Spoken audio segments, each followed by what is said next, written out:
Chers amis téléspectateurs, c'est avec une très grande joie que ce matin, je viens partager avec vous la parole de Dieu, pleinement convaincu que si vous obéissez à cette parole, je peux vous dire, vous allez connaître le vrai bonheur. Et j'aimerais vous dire quelque chose. Tous les hommes sur terre cherchent le bonheur. Et je crois que il y a des gens qui disent « je veux me marier ». Mais derrière le mariage, qu'est-ce qu'ils cherchent? Le bonheur. Il y en a qui font du travail leur priorité. Mais derrière le travail, qu'est-ce qu'ils cherchent? Et c'est le bonheur. Il y en a qui pensent qu'en ayant un bon salaire, ils pourront payer toutes leurs dettes et enfin, ils pourront vivre heureux. Donc, tous les hommes sur terre sont à la recherche du bonheur. Et personne sur terre ne veut vivre malheureux. Mais le bonheur se trouve dans la parole de Dieu. Dieu vous veut heureux. Dieu vous a donné un plan, un schéma que vous devez suivre pour expérimenter le bonheur. Un bonheur que le monde ne peut pas vous donner. Un bonheur qui ne peut pas s'acheter. Vous voyez, vous pouvez avoir de l'argent, vous pouvez avoir le succès, vous pouvez avoir la gloire. Mais le vrai bonheur, elle ne se trouve qu'auprès de Jésus-Christ. Écoute la voix de Dieu qui t'appelle aujourd'hui, qui te dit, viens à Jésus. Mais j'aimerais vous dire quelque chose. Je connais des chrétiens authentiques. Quand je dis authentiques, des gens religieux qui vont dans des églises et qui n'ont jamais goûté au bonheur. Alors c'est de cela que je vais traiter. La sainteté, la clé de la puissance. La sainteté est la clé de la puissance. Parce que notre Dieu est saint. Et j'aimerais que chaque personne puisse comprendre que nous avons un Dieu qui est saint. Et la parole de Dieu dit, son oreille n'est pas trop dure pour attendre, ni sa main trop courte pour guérir. Ce sont nos péchés qui nous cachent sa face et qui l'empêchent de nous guérir. Mes amis, Dieu veut te guérir. Dieu veut t'exaucer. Dieu veut te libérer. Dieu veut te rendre puissant. Dieu veut que tu sois prospère. Mais Dieu qui est saint, c'est difficile pour Dieu de traiter avec un homme qui est dans la boue. C'est comme un exemple. Je me rappelle l'image d'un fils qui avait à peine, un enfant qui avait à peine, je crois bien 4 ans. Il jouait dans la boue avec ses amis. Lorsque son papa est venu du travail, l'enfant a couru pour sauter dans les bras de son papa. Mais son papa avait mis une tenue de travail et après, il était venu pour manger à midi et après repartir au travail. Et le père, il aimait son fils, mais l'enfant avait la boue dans les bras et sur tout le corps. Et le père n'a pas accepté d'embrasser son fils. Il lui a demandé d'aller d'abord laver ses mains, d'aller d'abord se laver et après de venir vers lui. C'est un peu cela ce qui se passe. Et Dieu nous aime. Et Dieu t'aime, mon ami. Dieu veut te guérir. Dieu veut te consoler. Dieu veut te bénir. Mais le véritable problème qui empêche à Dieu de te prendre dans tes bras, c'est le péché, mes amis. Si vous comprenez le mal que le péché fait dans la vie d'un être humain, et d'ailleurs, vous savez vous-même, le monde est devenu ce qu'il est à cause du péché. Au début, Dieu avait créé Adam et Ève. Il les avait mis dans un jardin de délices. Quand on dit jardin de délices, moi je dirais autrement, jardin de vos rêves. Vous voyez, Dieu veut que vos rêves deviennent réalité. Le rêve que vous avez d'un mariage heureux, d'un travail prospère, d'une bonne santé, d'une belle famille, ce rêve-là, c'est légitime. Et Dieu veut que ces rêves puissent se réaliser. Dieu veut que vous soyez heureux. Et le dessein de Dieu est évident quand on le considère au commencement, lorsqu'il avait mis Adam et Ève dans un jardin où Adam et Ève avaient tout. Comme je vous l'ai dit dernièrement, Adam était l'homme le plus riche de tous les temps. Jusqu'à aujourd'hui, il n'y a pas un homme aussi riche qu'Adam. Est-ce que vous pouvez comprendre ça? Toute la terre lui appartenait. Le pétrole, l'essence, l'argent, de l'or, tout lui appartenait. Donc Adam était un multimilliardaire. Et jusqu'à aujourd'hui, il n'y a aucun être humain qui peut prétendre avoir autant de richesses que Adam avait. Mais cet homme-là a tout détruit. Et parce qu'il a cédé au péché. Et parce qu'il a laissé le péché prendre place dans sa vie. Et Satan a pu avoir autorité sur lui. C'est ce qui se passe dans nos églises aujourd'hui. Et j'ai un message à partager aux chrétiens, spécialement évangéliques. Mes frères, nous avons la puissance. Nous avons la puissance. Le monde est fatigué avec la religion. Il y a de multiples religions qui existent ici sur terre. Mais les gens ont assez de discours. Il y a le Coran, il y a la Bible, il y a d'autres livres religieux qui sont écrits. Il y a le livre des Mormons, il y a le livre de Bouddha. Il y a tellement de livres et tellement de religions. Et le monde est fatigué avec la religion. Le monde, les gens ont besoin de voir le concret. Les gens ont besoin de voir la puissance. Et quelqu'un m'a dit, en France, les Blancs sont incrédules. Et c'est complètement faux, ils ne sont pas incrédules. Mais ils ne croient plus à la religion. Ils ne croient plus à la religion. Mais vous allez voir, la plupart des Français consultent le voyant. Une enquête a été faite. On a constaté que 60% des Français ont une fois au moins de leur vie consulté des voyants.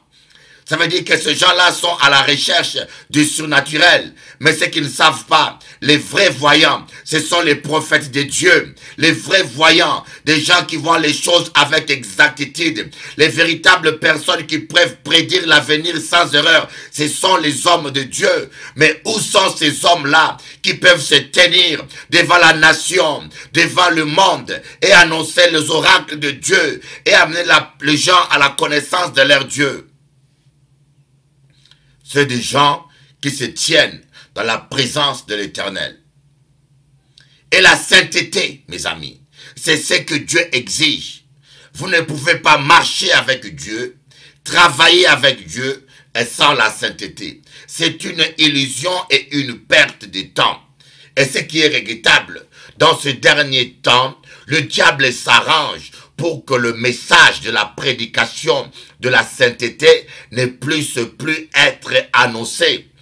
Allez-y dans les églises, allez-y sur Internet, contez-moi des prédications, des enseignements, des messages sur la sainteté. Comptez-moi cela, vous allez voir, c'est à peine 5, si pas 1% des messages mis en ligne sur Internet.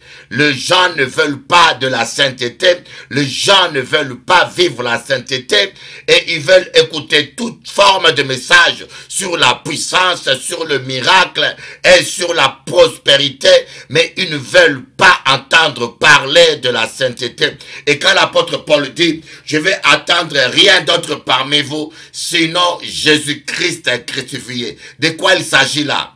Il s'agit de la sainteté, parce que Jésus-Christ crucifié est un message pour nous qui veut dire que nous aussi, on doit crucifier notre chair, on doit crucifier notre sexualité, on doit crucifier notre colère, on doit crucifier notre jalousie, on doit crucifier nos soupçons, on doit crucifier notre méchanceté. Si vous voulez vivre la gloire de Dieu, ça ne vaut pas la peine de gêner, de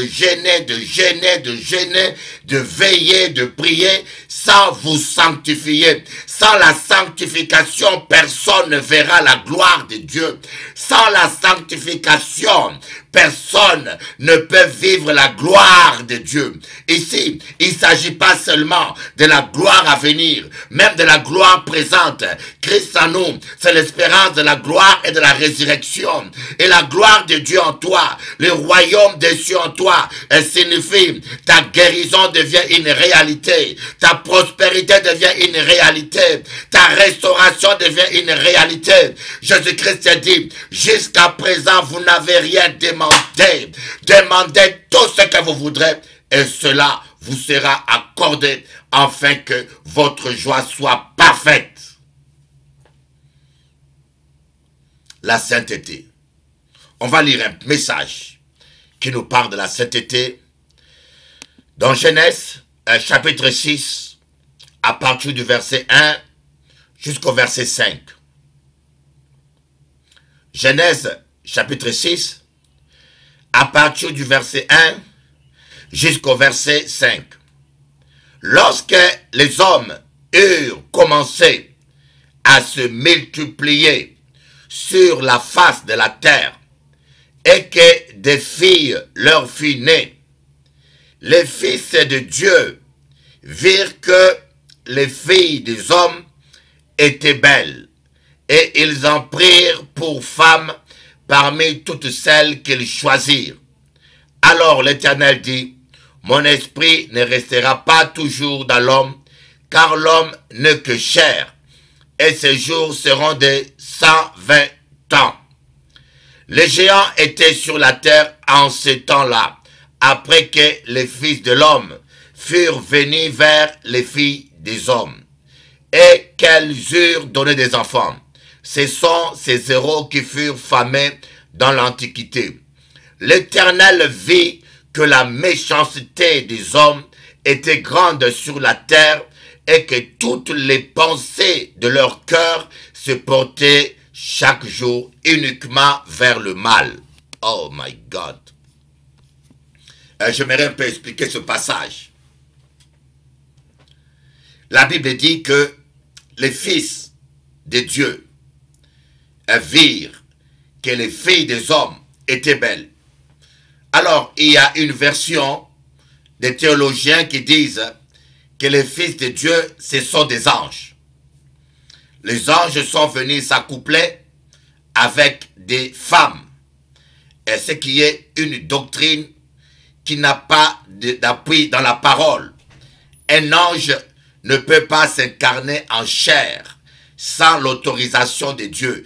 Et je ne sais pas si dans la Bible, vous avez vu un esprit s'incarner en chair et avoir des rapports avec un être humain. C'est impossible parce que le seul créateur, c'est Dieu. Le diable ne peut pas créer. Le seul créateur, c'est Dieu.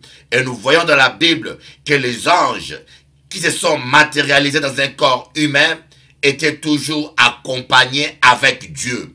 Était accompagné avec Dieu. Lorsque Dieu est apparu à Abraham, il était accompagné de 2 anges et ils ont mangé même avec Abraham, mais ces anges étaient accompagnés avec Dieu parce que cela était un miracle qui venait de Dieu. Et Dieu qui dit dans la parole que chaque espèce se reproduise selon son espèce. Donc c'est impossible qu'un ange s'accouple avec un être humain. Ici, quand on parle des fils de Dieu, on fait allusion à la descendance de Seth. Après que Abel soit mort, Adam et Ève ont eu un autre enfant, c'était Seth. Et la descendance de Seth, c'est la descendance qui a commencé à invoquer Dieu. Donc on appelle les fils de Dieu tous ceux qui sont conduits par l'Esprit de Dieu.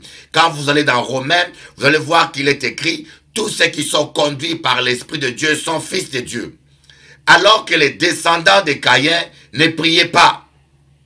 Allez-y dans Genèse, vous allez voir que les descendants de Caïn n'étaient pas des hommes de prière. C'était des joueurs de harpe, des chasseurs, des guerriers, et c'était des polygames. C'est dans la descendance de Caïn qu'on a trouvé la personne qui a inventé ce système de polygamie.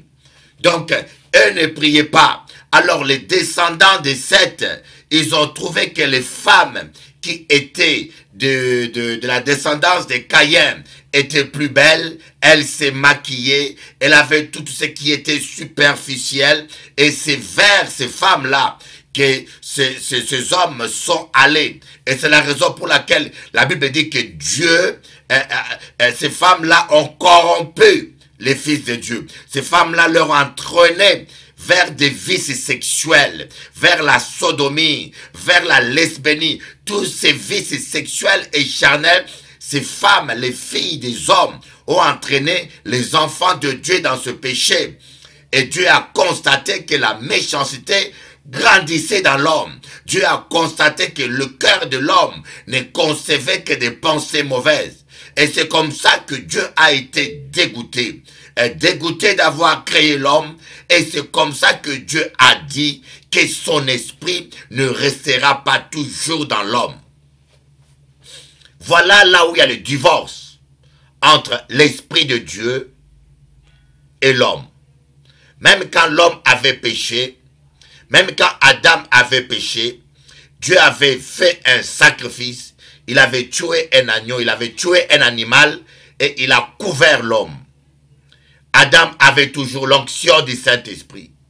Mais lorsque les fils de Dieu, les descendants de Seth, ont commencé à sortir avec les femmes de mauvaise vie, les femmes perverses, les filles des hommes, les descendants des Caïns, en ce moment-là seulement, Dieu, la race humaine a été corrompue par des pensées mauvaises et Dieu a dit, mon esprit ne restera plus toujours dans l'homme. Donc si vous voulez avoir l'onction, il faut faire attention avec ces deux choses. Et c'est les deux armes que le diable utilise pour affaiblir l'église. Lorsque le diable veut affaiblir une église, la première chose qu'il fait, il essaye d'entraîner l'église dans le péché. Lorsque le diable veut détruire une assemblée, lorsque le diable veut détruire un réveil, et vous allez voir la fornication, l'impudicité, toute forme de péché vont commencer à entrer dans l'église. Mais lorsque le pasteur de l'église ne tient pas ferme, ne sanctionne pas ferme le péché sera toléré dans l'église et le réveil va s'éteindre. Voyez quel péché le diable utilise? Le péché sexuel, la perversion.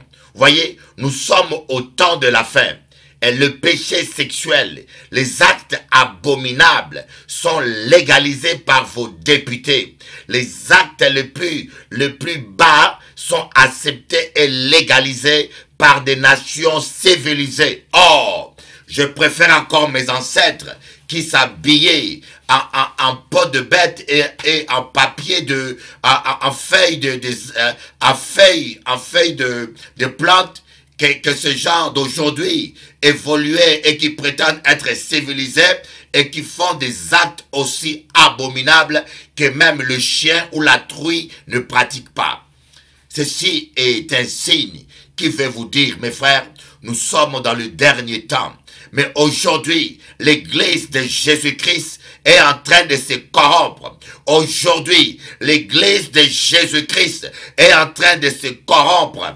Et ce qu'on appelle homme de Dieu et pasteur. Et parfois, ils ont les pieds dans la boue. Une sœur m'a dit, Bishop Eli, on attend très peu prêcher sur la sainteté parce qu'il y a très peu de pasteurs qui se tiennent debout dans la sainteté, dans la parole de Dieu. Parce que pour prêcher le message de la sainteté, il faut soi-même avoir les deux pieds dans la sainteté. Et voilà pourquoi je viens demander aux chrétiens, nous sommes les êtres les plus bénis. Je vais te dire, enfant de Dieu, crains l'Éternel et prends la décision de vivre dans la sainteté. Tu ne peux pas être un enfant de Dieu et en même temps ouvrir tes jambes à n'importe quel homme. Tu ne peux pas être un enfant de Dieu et en même temps vivre dans la débauche.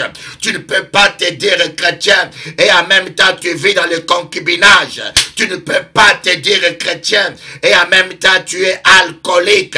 Tu ne peux pas te dire chrétien et en même temps tu tapes ta femme, tu maltraites ta femme. Tu ne peux pas te dire chrétien. Tu ne peux pas te dire chrétien et vivre dans le péché. C'est ce message que le diable déteste. Voyez, je crois à la prospérité et je crois fermement à la prospérité. Mais je ne crois pas qu'il peut avoir la prospérité sans sainteté. Et vous ne pouvez pas vous imaginer combien la puissance, le diable utilise la pornographie. Voyez, la sexualité est une puissance. C'est Dieu qui a créé la sexualité. La sexualité, Dieu l'a créée pour unir l'homme et la femme. Même lorsque un homme et sa femme ne s'attendent pas dans le mariage, même quand ils ont des conflits, ils peuvent se passer une semaine. Mais lorsque les désirs sexuels les prennent, ça les rapproche, ça les amène à se rapprocher. Si l'homme est fidèle et la femme est fidèle, ils ne pourront pas rester longtemps en guerre parce que le désir charnel que Dieu a créé va les attirer l'un et l'autre et ils seront obligés de se réconcilier. La sexualité est une puissance dans le couple et une grande bénédiction quand le Saint-Esprit est au contrôle de ces choses. Mais lorsque la sexualité, les lits conjugales, n'est pas ouvert aux pratiques démoniaques, ça devient un instrument de Satan pour détruire l'église, pour affaiblir l'église. C'est l'arme que le diable utilise pour détruire l'onction dans la vie de la plupart des chrétiens. Regardez comment aujourd'hui des chaînes pornographiques pullulent dans toutes nos télévisions. Il y a toujours des options pornographiques. Allez sur internet, vous allez voir des images de femmes nues. On vous les bombarde, on vous les bombarde, on vous l'envoie. Vous voulez envoyer un email, vous rentrez, on vous envoie des images de femmes nues, même des petits enfants parfois sont appelés à voir ces choses. Même dans les dessins animés, il y a des actes impurs. Même dans les films d'action, dans les films de fiction, il n'y a plus de films sans souillure. Le péché pullule partout. C'est ça. Le monde est pollué par le prince de l'air. Le monde est pollué comme ce monde naturel est pollué avec des gaz, avec la pollution naturelle. Le monde spirituel est pollué avec les images pornographiques. Avant, pour commettre l'impudicité, un homme devait quitter la maison, aller chercher une femme. Et avant, pour voir une femme nue, un homme devait quitter la maison, aller chercher une femme même. Mais aujourd'hui, dans votre maison, vous avez des photos de femmes nues sur Internet partout. Dans vos télévisions, vous ne passez pas une journée sans voir une femme nue. Comment un homme qui craint Dieu, qui aime Dieu, peut-il garder son esprit pur quand chaque fois il est bombardé par des images impures? Il prend le métro, dans les panneaux publicitaires, on montre les dos des femmes, on montre les seins des femmes, on sème en vous. Et vous savez, les images sont des semences. Vous ne pouvez pas traverser Paris en voiture sans voir un panneau malpropre. On vous bombarde des images impures. Et tout cela, c'est le diable qui le fait pour amener les hommes, l'humanité et dans le péché. Mais malheureusement, même dans nos églises, le péché est toléré. Même dans nos églises, la sainteté n'est plus prêchée. Les gens veulent être remplis du Saint-Esprit. Ils s'imaginent qu'il y aura un pasteur ou un bishop ou quelqu'un qui viendra leur imposer le main et ils seront remplis du Saint-Esprit. Les gens pensent que pour être délivrés, il suffit que quelqu'un vienne imposer les mains. Non! Il faut renoncer au péché. Il faut renoncer au péché. Produisez le fruit digne de la repentance. Renoncer à la méchanceté. Oh my God! Parfois dans nos églises, on rencontre une méchanceté. Oh! Yo kadi, que bishop ou kadi? Moi, savent qui bite mon kadi autres. Parfois dans le milieu évangélique, on rencontre une méchanceté tel qu'on ne le voit même pas dans le monde. Parfois, les gens sont pasteurs. Je dis, vous êtes pasteur. Montrez-le par l'amour que vous manifestez. Moi, je dis, la première qualité d'un homme de Dieu, c'est l'amour. Dieu est amour. La première qualité. Mais aujourd'hui, il y a certains pasteurs, quand vous vous rapprochez de lui, vous ne voyez pas l'amour. La première chose que vous voyez, c'est la dictature. Dictateur. manipulateur. Quand vous vous rapprochez d'un homme de Dieu, vous regardez son visage. La première chose que vous voyez, c'est la colère, la nervosité, l'agressivité. D'autres, vous vous rapprochez de lui, vous voyez que c'est l'impudicité. Un homme qui convoite, un homme impur et qui prêche la parole. Vous vous rapprochez de lui. Au lieu de trouver l'amour, vous trouvez la cupidité. La première qualité d'un chrétien, c'est l'amour. Jésus-Christ a dit, à ceci, le monde saura que vous êtes mes disciples si vous avez l'amour les uns pour les autres. À ceci, les disciples, les hommes sauront que vous êtes mes disciples si vous avez l'amour les uns pour les autres. Avant d'aller lier les démons sur toute la terre, avant d'aller lier les démons à Port d'Enfer, dans les cimetières, commencez d'abord par lier vos péchés dans votre propre cœur. J'aimerais vous dire que celui qui habite en vous est plus fort que celui qui est dans les mondes. La Bible dit que celui qui se garde, l'ennemi ne le touche point. La Bible dit que celui qui se garde, l'ennemi ne le touche point. Si tu te gardes dans la sainteté, l'ennemi ne peut pas te toucher.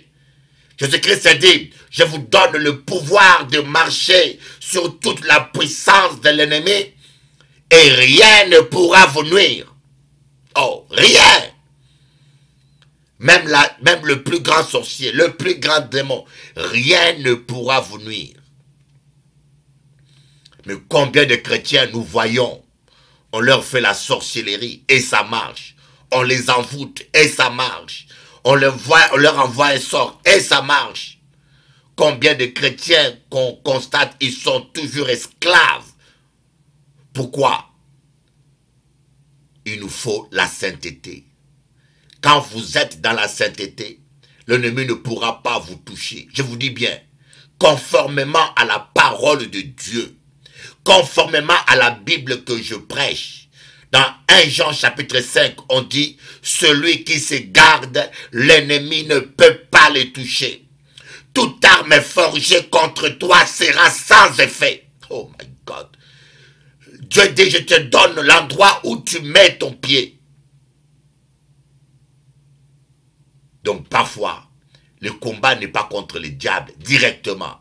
Le combat est contre ton propre péché. Deux fois, nous donnons trop d'importance aux sorciers, au diable. On les glorifie trop. Il est déjà vaincu. C'est un lion sans dents. Il est déjà vaincu, mes amis. La Bible dit, nous sommes plus que vainqueurs. Notre victoire ne consiste pas à se battre avec le diable. Parce que Jésus-Christ l'a déjà battu. Notre victoire, c'est nous devons nous battre contre notre propre chair. Nous ne devons plus vivre selon la chair. Nous ne devons plus haïr, nous ne devons plus maudire, nous ne devons plus combattre dans la chair. Nous devons vomir la méchanceté. Dieu n'aime pas la méchanceté. La Bible dit, la prière du méchant est en horreur à l'Éternel. La prière du méchant est en horreur à l'Éternel. Ce matin, j'aimerais vous dire, peuple de Dieu, revenons à la parole. Craignons l'Éternel. Craignons l'Éternel. Renoncez aux œuvres mortes du péché. Vous voyez, j'aimerais vous dire, dans Galates, on dit, Galates chapitre 5, on dit, marchez selon l'esprit et vous ne commettrez pas les œuvres de la chair. On n'a pas dit, marchez et ne commettez pas les œuvres de la chair et vous marcherez selon l'esprit. Mais on dit, marchez selon l'esprit et vous ne commettrez pas les œuvres de la chair. Ça veut dire quoi? On peut vivre dans la sainteté seulement lorsqu'on laisse le Saint-Esprit nous guider. Sans Jésus, nous ne pouvons rien. Jésus a dit, sans moi, vous ne pouvez rien.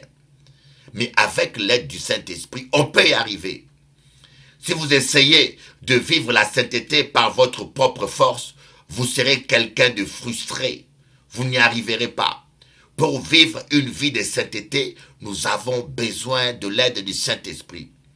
La vie de sainteté est semblable à une voiture, à un homme qui voyage avec une voiture. Le moteur, c'est le Saint-Esprit. La clé, c'est la volonté. Pour démarrer une voiture, il suffit de bouger simplement la clé avec vos doigts et le moteur est allumé et le moteur vous transporte. Mais si vous voulez rouler en voiture, en poussant la voiture avec les mains, vous serez fatigué et ce serait pénible. Vous comprenez pourquoi il y a beaucoup de gens qui n'arrivent plus à mener une vie de sainteté, qu'ils trouvent que c'est dur d'être chrétien parce qu'ils veulent vivre dans la sainteté avec leur propre force et leur propre œuvre. Et ils échouent. Mais Dieu veut voir la bonne volonté à nous. Si vous avez la bonne volonté, vous mangerez la meilleure production du pays.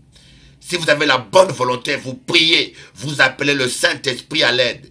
Et le Saint-Esprit va allumer le moteur et il va vous amener tout droit dans une vie de sainteté. Je vous aime.